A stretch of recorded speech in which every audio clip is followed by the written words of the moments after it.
Hello everyone, welcome to G centric. तो दोस्तों last class में हम लोगों ने स्टार्ट किया था बीजीटी के गेट रिसेंट ईयर्स क्वेश्चंस को सॉल्व करना रिसेंट ट्रेंड सीरीज़ के अंदर। ये क्वेश्चन मैं एज अ होमवर्क आपको दिया था, तो मुझे उम्मीद है काफ़ी लोगों ने इसे एकदम करेक्ट आंसर किया होगा। ओके, सो चलिए अब मैं इस क्वेश्चन को सॉल्व कर रहा हूँ आपके लिए। So now let's try to understand this question. Question number I think it's 14. Okay, so for the BJT in the amplifier shown below, VBE equal to 0.7 volt. Okay, यहाँ पर BJT से related data आपको provide किया गया। सबसे पहले हम बात करें, VBE इक्वल टू 0.7 वोल्ट दिया गया, KT by Q is equal to दिया गया 26 milli volt. Okay, thermal voltage basically जो है।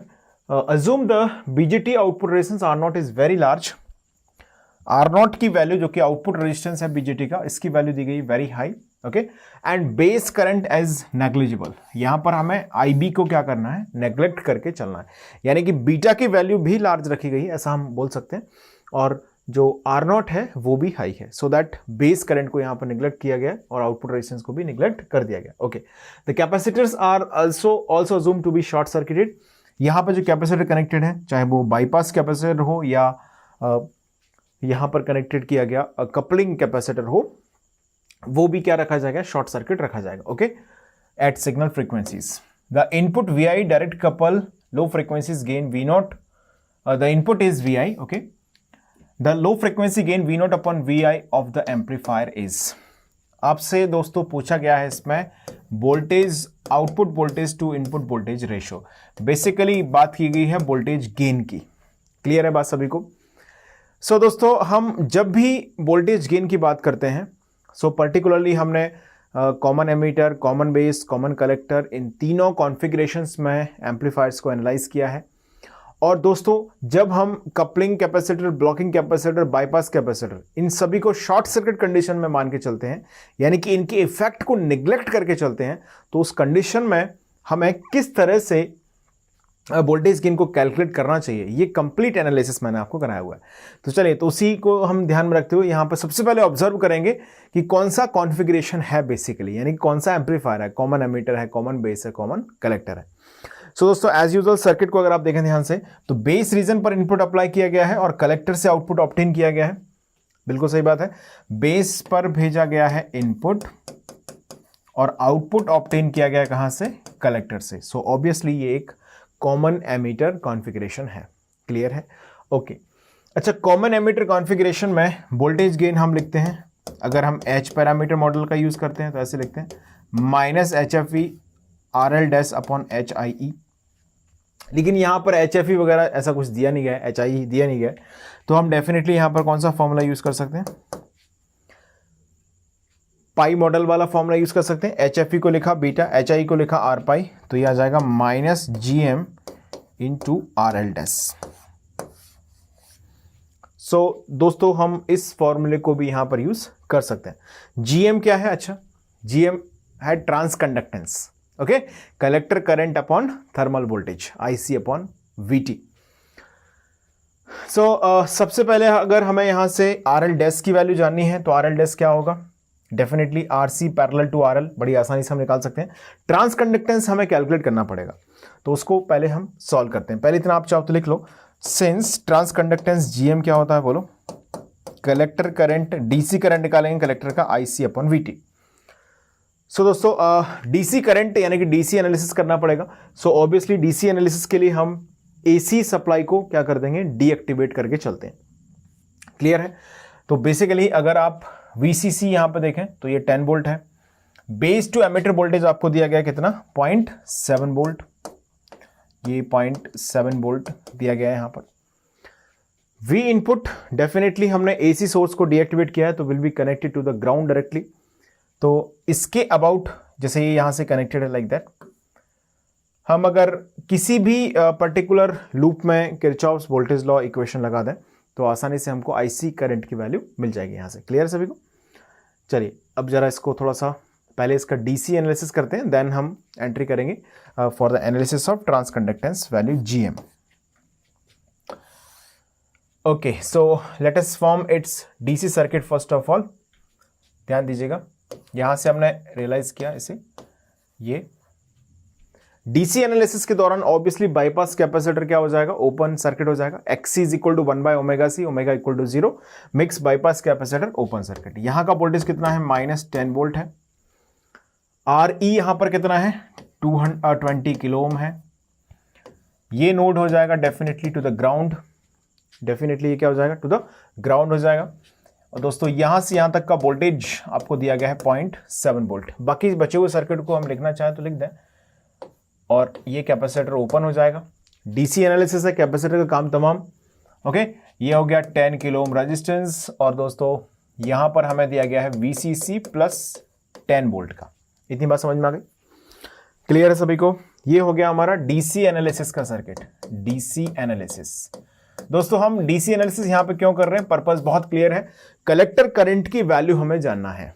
ओके, जिससे कि थर्मल वोल्टेज हमें दिया गया है KT/Q 26 मिली वोल्ट, आसानी से ट्रांसकंडक्टेंस मिल जाएगा, क्वेश्चन कंप्लीट हो जाएगा, दैट्स ऑल। ओके, चलिए तो आईसी की वैल्यू हमें जाननी है। सबसे पहले ध्यान दीजिएगा, यहां का वोल्टेज है 0, बेस वोल्टेज कितना है बोलो, 0, पोटेंशियल डिफरेंस कितना है 0.7, ऐसा मेंशन किया गया क्वेश्चन, ध्यान दीजिएगा 0.7 वोल्ट दिया है। तो प्लस माइनस 0.7 यानी कि यहां का वोल्टेज हो गया दोस्तों -0.7। सच्चाई है इस बात के अंदर, बिल्कुल।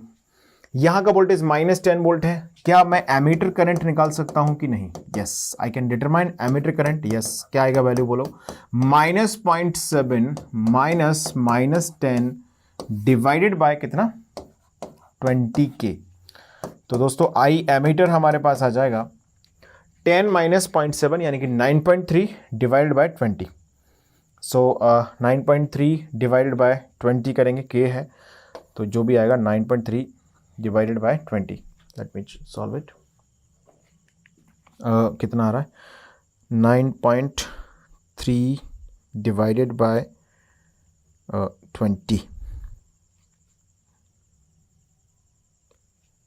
0.465 मिली एम्पियर। दोस्तों ये आ गया हमारे पास एमीटर करंट। ध्यान दीजिएगा, यहां पर मेंशन किया गया है बेस करंट को निगलेक्ट कर दें। बहुत बढ़िया, निगलेक्ट कर दिया बेस करंट को। अच्छा, बेस करंट को निगलेक्ट करोगे तो आई इज इक्वल टू क्या होता है, आई बी प्लस आई सी। अच्छा, आई बी निगलेक्ट मतलब आई सी ऑलमोस्ट इक्वल टू क्या हो जाएगा, आई ई हो जाएगा। बहुत बढ़िया, यानी कि 0.465 हमारे पास वैल्यू आ गई किसकी, कलेक्टर करंट की।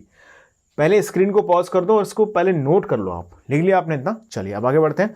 तो हम यहां से क्या ट्रांसकंडक्टेंस निकाल सकते हैं, निश्चित तौर पर निकाल सकते हैं। 0.465 डिवाइडेड बाय 26। अब ये दोनों मिली में है तो कैंसिल हो जाएंगे, तो ये सीधा आ जाएगा यहां से साइमन में। GM इज इक्वल टू कितना आ जाएगा, ओके, सो 0.465 डिवाइडेड बाय 26 जो भी आएगा, ओके, 0.465 डिवाइडेड बाय 26, ठीक है, जो भी आएगा एज रखते हैं। अभी इसको यहां मल्टीप्लाई कर देंगे, ठीक है, इतना आगे सभी को। अब देखिए RL डैश यहां पर क्या होगा, डेफिनेटली ओवरऑल जब हम RL डबल डैश की बात करते हैं तो वहां पर हम कंसिडर करते हैं RC रेजिस्टेंस को, RL रेजिस्टेंस को, और साथ में हम इंक्लूड करते हैं R0 रेजिस्टेंस जो कि आउटपुट रेजिस्टेंस है उसको। तो ओवरऑल R0 जो वैल्यू दी गई है वो दी गई है इन्फिनिटी, ओके, वेरी हाई है, मतलब इन्फिनिटी मान सकते हैं। इसकी वैल्यू दी गई है 10 किलो ओम, इसकी वैल्यू दी गई है 10 kilo ohm. So obviously RL का पैरेलल कॉम्बिनेशन हो जाएगा, यानी कि ये 10K और ये वाला 10K पैरेलल कॉम्बिनेशन आएगा। तो हमारे पास फाइनली जो RL डबल डैश आएगा, या RL डैश जिसको हम बोलते हैं, 10K पैरेलल कॉम्बिनेशन दोस्तों कितना होगा, 5 किलो ओम डेफिनेटली। सो ये हो गया 5K। क्लियर इतनी बात सभी को, कोई कंफ्यूजन की गुंजाइश यहां तक नहीं है, ओके। तो ये आ गया हमारे पास, सॉरी इसको एज इट इज रखते हैं अभी। अब फाइनली हमारे पास वोल्टेज गेन आ गया दोस्तों, AV is equal to -GM into RL dash. So AV is equal to हो गया -GM, मतलब this minus of 0.465 divided by कितना, 26 इंटू RL डबल डैश यानी कि 500, sorry 5 into 10 to the power 3। अब इसको आप लोग सॉल्व करेंगे तो आंसर हमारे पास आएगा, इसको सॉल्व करने पर आएगा 0.465 डिवाइडेड बाय 26 ओके इंटू 5000। सो दोस्तों ये आएगा माइनस 89.423। क्लियर है बात सभी को? 89.423 that will be the voltage gain value जो हमने यहां पर ऑब्टेन कर ली है। तो जल्दी से इस क्वेश्चन को फटाफट से मैच करते हैं। Option D is the right answer of this question.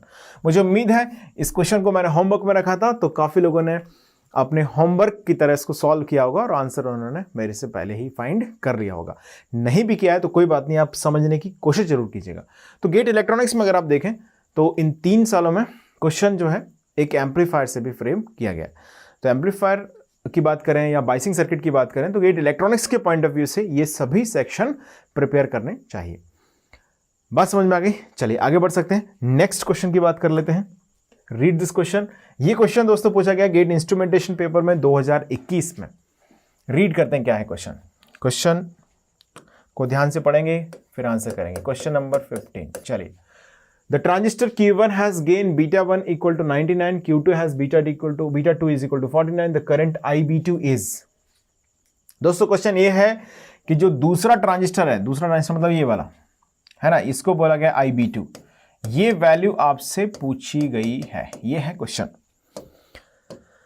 बात समझ में आ गई है सभी को? आपको क्या दिया गया है? बीटा दिया गया है ट्रांजिस्टर का। ओके, जो सेकेंड ट्रांजिस्टर है उसका एमीटर करंट आपको दिया गया है। एक चीज समझिएगा, ध्यान दें, यहां पर आपको एमीटर करंट दिया गया है, हम इसको IE1 बोल सकते हैं। मतलब आपको प्रोवाइडेड क्या है, बहुत सिंपल सा क्वेश्चन है। IE1 दिया गया है 50 मिली एम्पियर। ट्रांजिस्टर ऑपरेट कर रहे हैं, बीटा की वैल्यू दी गई है। क्लियर सभी को? हमें कुछ रिलेशंस यहां पर दिमाग में रखने पड़ेंगे। पहला रिलेशन है I एमीटर होता है IB प्लस IC। अब इनमें से जो भी रिलेशन यूज होगा अकॉर्डिंगली हम उसको यहां पर अप्लाई करते हैं। IC इज इक्वल टू होता है बीटा IB, बिल्कुल सही बात है। और I emitter is equal to होता है 1 plus beta times of IB। ये सभी रिलेशंस हमें यहां पर दिमाग में रखने पड़ेंगे। चलिए अब बात करते हैं पहले वाले ट्रांजिस्टर की। अगर मैं इसके IE1 करंट की बात करूं तो ये है 50 मिली एम्पियर। तो क्या मैं इसका बेस 1 करंट निकाल सकता हूं? यस और नो? बिल्कुल निकाल सकते हैं। अच्छा, यहां का करंट कितना होगा? इसको हम क्या बोल सकते हैं? इसको हम बोल सकते हैं IC1। फिलहाल हमें अगर बेस करंट मिल जाए फर्स्ट ट्रांजिस्टर का, यानी कि Q1 ट्रांजिस्टर, Q1 हमने बोला, ठीक है, इसको Q2 हमने बोला, तो हम ऐसा बोल सकते हैं जो पहले का बेस करंट है वही दूसरे का एमीटर करंट है। यस, यानी कि मैं ऐसा बोल सकता हूं यहां से कि जो IB1 होगा वो हो जाएगा IE1 divided by 1 plus beta 1। चलो भाई जल्दी से सॉल्व करके इसको आंसर करो।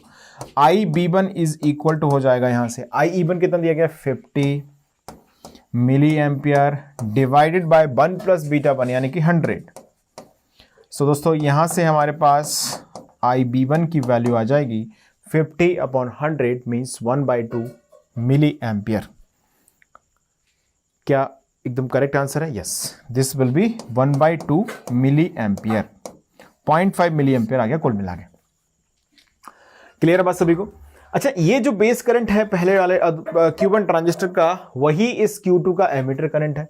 ओके, हैंस क्या हम बोल सकते हैं? हैंस फ्रॉम सर्किट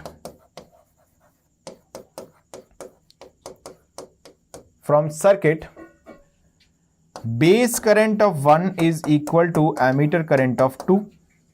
ओके, यानी कि हमारे पास इनडायरेक्टली यहां से सेकंड का एमीटर करंट आ गया 0.5 मिली एम्पियर। ओके, सेकंड का एमीटर करंट आ गया 0.5 मिली एम्पियर। बहुत बढ़िया। अब देखिए यहां से जरा एनालाइज करते हैं। IE2 आ गया 0.5 मिली एम्पियर, हमें निकालना है IB2। क्या हम फिर से इस रिलेशन को यूज कर सकते हैं? बिल्कुल। क्या लिखेंगे बोलो? IB2 इज इक्वल टू हम लिख सकते हैं this IE2 divided by 1 plus beta 2। Now आपको बस क्या करना है, इनकी वैल्यूज को पुट करना है तो हमारे पास इन करंट्स की वैल्यू आ जाएगी। चलिए देखिए, IE2 कितना है? 0.5 milli ampere divided by 1 plus beta 2 कितना है? 49, सिंपल। सो दोस्तों IB2 जो हमसे पूछा गया है उसकी वैल्यू आ जाएगी 0.5/50। ओके, सो ये हो जाएगा 5/500 मीन्स 1/100 मिली एम्पियर। तो इसको हम बोल सकते हैं 10 माइक्रो एम्पियर। IB2 की वैल्यू, इसको नोट कर लें आप, जल्दी से नोट करें इसको। माइक्रो एम्पियर में पूछी गई है तो बिल्कुल 10 माइक्रो एम्पियर इसका आंसर हो जाएगा। स्क्रीन को पॉज करें और फटाफट से इस क्वेश्चन को नोट करें। जल्दी से लिखा सभी ने? चलिए एक और क्वेश्चन डिस्कस कर लेते हैं और इसके साथ आज के इस सेशन को सम अप करेंगे। So let's deal this question number 16 I think, yes. The value of I04, इस करंट की वैल्यू यहां पर पूछी गई है। इस तरह के कॉन्सेप्ट पर बेस्ड ये क्वेश्चन पूछा गया 2021 में। एक करंट मिरर सर्किट हमने पढ़ा, तो करंट मिरर सर्किट में जो कॉन्सेप्ट यूज होता है एग्जैक्टली वही रेप्लिका कॉन्सेप्ट यहां पर। ओके, अगर आपने करंट मिरर को कॉन्सेप्चुअली समझा है, एनालाइज करके सीखा है, तो इस क्वेश्चन को आंसर करने में कोई प्रॉब्लम आपको नहीं आने वाली है। चलिए तो मैं इसको एक्सप्लेन करना शुरू करता हूं। ध्यान दीजिएगा, सब लोग समझेंगे। बहुत बेसिक सा क्वेश्चन है, देखने में कैसा भी लग रहा है, but it's absolutely basic question. Try to understand. See, सबसे पहले अगर हम बात करें करंट मिरर सर्किट की, तो यहां से ये सभी ट्रांजिस्टर्स कुछ भी मेंशन नहीं है, पर्टिकुलरली मेंशन नहीं है, सो हम इनको आइडेंटिकल मान सकते हैं बिल्कुल। अच्छा, बीटा की वैल्यू भी आपको दी गई है 20। यहां पर जो करंट आ रहा है इसको मैंने बोल दिया कि ये है I इन करंट, जैसा करंट मिरर में हम करते थे बिल्कुल। यहां का जो करंट है वो कलेक्टर करंट है IC, और यहां का जो करंट है वो टोटल बेस करंट है। आप इसे ऐसे लिख सकते हैं I टोटल बेस, या मैं ऐसे लिखूं IB टोटल, है ना, base current total, IB total. अब जरा ध्यान दीजिएगा, ध्यान से सुनेगा, समझ में आएगा। यहां पर बेस करंट जा रहा है एक, इस पहले वाले ट्रांजिस्टर में, बिल्कुल सभी के बेस यहां पर कनेक्टेड है। अगर आपको प्रॉपर विजिबल नहीं तो मैं आपको बता दूं, इन सभी के बेस आपस में क्या है, कनेक्टेड है। तो हम ऐसा बोल सकते हैं कि यहां से जो करंट गया इधर, वो सभी ट्रांजिस्टर्स को मिलेगा। मतलब हम ऐसा बोल सकते हैं कि चारों ट्रांजिस्टर्स के बेस को करंट प्रोवाइड किया जा रहा है। इसके थ्रू एक एक करके चारों ट्रांजिस्टर्स यहां पर कनेक्ट कर दिए गए। तो 4IB यानी कि 4 ट्रांजिस्टर का बेस करंट मिला यहां से, एक ट्रांजिस्टर गया इधर, यानी कि हम ऐसा बोल सकते हैं कि जो IB टोटल है वो है 5IB। करेक्ट है बात सभी को? समझ में आई इतनी? अब ध्यान दीजिए, this is a current mirror circuit, और एक चीज समझिएगा, यहां पर इन सभी के बेस शॉर्टेड हैं और इन सभी के एमीटर शॉर्टेड हैं। मतलब हम ऐसा एक चीज बोल सकते हैं, फॉर ऑल ट्रांजिस्टर्स, एक चीज बहुत क्लियर है, वो क्या है देखिए, बेस टू एमीटर जो पोटेंशियल डिफरेंसेस हैं वो सेम है। बेस शॉर्टेड है सभी के, एमीटर यहां पर शॉर्टेड है, तो VBE of all the transistors same है, मतलब base current of all transistors same होगा। ओके, क्या हम ऐसा भी बोल सकते हैं कि collector current of all transistors will be same, यानी कि IC1, IC2 and up to जो I04 है जिसकी वैल्यू हमसे पूछी गई है वो भी क्या होगी, सेम होगी। करेक्ट है सभी को? बात समझ में आ रही इतनी? IC1, IC2, IC3, IC4 and so on, इन सभी को हम इक्वल बोल सकते हैं। इसको हटा भी दें तो सिर्फ हम क्या लिखें कि, सॉरी, इस सब को हटा के अगर हम कंसिडर करें तो सिर्फ हम ये लिख सकते हैं, ठीक है। हम ऐसा बोल सकते हैं IC1 जो है वही क्या है, I04 यहां पर होना चाहिए, ऐसा बोला जा सकता है। करेक्ट है सभी को? चलिए, समझ में आया मतलब ये? ओके, अब जरा ध्यान दीजिए, I इन कितना है। अच्छा, I इन जो करंट है, मतलब यहां पे जो करंट इन हो रहा है वो दो हिस्सों में जा रहा है। एक जा रहा है कलेक्टर करंट IC1 जिसको हम बोल रहे हैं, I इन जो है वो दो हिस्सों में बट रहा है। पहला हिस्सा जा रहा है IC1 प्लस दूसरा जा रहा है IB टोटल। ओके, अच्छा IB टोटल क्या है, पांचों ट्रांजिस्टर का करंट हो गया, पहले दूसरे तीसरे चौथे और ये किए 5 है, 5IB। मतलब हम लिख सकते हैं I in equal to IC1 plus 5IB। Okay, beta दिया गया है 20। एक चीज ध्यान रखिएगा, since IC is equal to क्या है, बोलो क्या है, beta I B. I C is equal to क्या है, बीटा इंटू आई बी। चलिए तो आई बी की वैल्यू क्या लिख सकते हैं, बोलो, आई सी अपॉन बीटा। सो ध्यान दीजिएगा, आई इन जिसकी वैल्यू आपको दी गई है 1.25 milli ampere equal to I C one plus 5 times I C upon beta.